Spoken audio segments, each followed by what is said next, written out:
रामकृष्ण हरी धन्य आज दिन झाले संतांचे दर्शन झाली पापा तापा तुटी दैनी गेले उठा उठी झाले समाधान पायी विसावले मन तुका म्हणे आले घरा तोची दिवाळी दसरा.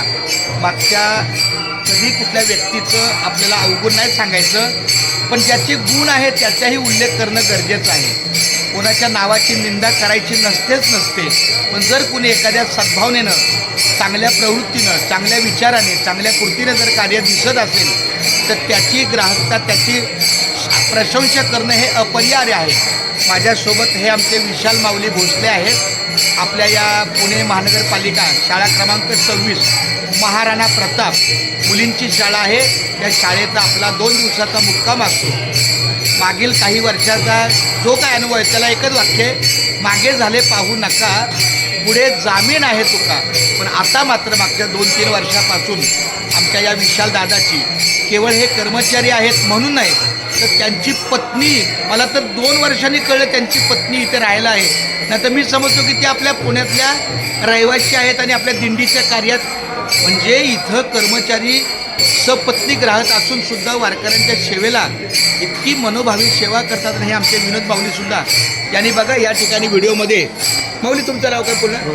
रोहित नांगरे माऊली. हे पण आपल्या वारकऱ्यांच्या सेवेला फार सुंदर आहे. या व्हिडिओमध्ये तुम्हाला दिसतं की हे सगळे शेड, म्हणजे गेल्या वर्षी एका ठिकाणी भलत्याच ठिकाणी शेड टाकलेले, पण तिथं दुर्गंधी होती, तिथं कुठल्याही प्रकारची स्वच्छता नव्हती. आणि ज्या ठिकाणी लोकांचं कार्य चालू आहे त्या ठिकाणी मात्र शेड नव्हती. तर ही विसंगती दिसत होती. पण ही आमच्या विशाल माऊलींच्या मनामध्ये अशी काही संकल्पना आली.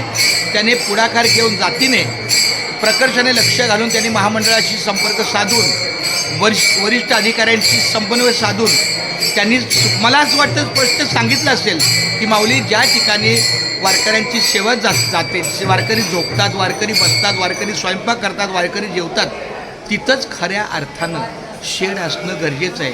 नाहीतर एखाद्या चुकीच्या जागी शेड लावणं आणि दुर्गंधीमध्ये तिथं स्वयंपाक करणं. तर मला असं वाटतं, म्हणून मी हा अभंग घेतला. तुका म्हणे सत्य कर्मा व्हावे सहाय्य घातली या भय नरकादार. या माऊलीने सत्य कर्म जाणलं आणि आज सकाळपासून वारकऱ्यांच्या सेवेला सगळ्यांचा माऊलीला आशीर्वाद आहे. माझा पण, आपला मी जरी वयानं मोठा असलो तरी इतका मोठा नाही की यांना आशीर्वाद देईल, पण सगळ्या माऊलींचा आशीर्वाद आमच्या विशाल माऊलीच्या त्याच्या कुटुंबाशी आहे. अशीच वारकऱ्यांची सेवा त्यांच्या हातून घडावी. 1 तास का होईना पण पंढरीच्या वाटचालीमध्ये त्यांचा सहभाग यावा. आणि मी परमेश्वरावर प्रार्थना करतो की त्यांच्या कुटुंबाला यश मिळो, त्यांच्या कार्याला त्यांना अधिक चांगल्या प्रगतीची भरभराटी हो, त्यांच्या कुटुंबाला यश मिळो आणि निरोगी आरोग्य लाभो. अशीच वारकऱ्यांची सेवा त्यांच्या मनोभावे कृतीनं घडो ही माऊली चरणी प्रार्थना. रामकृष्ण हरी. परमावली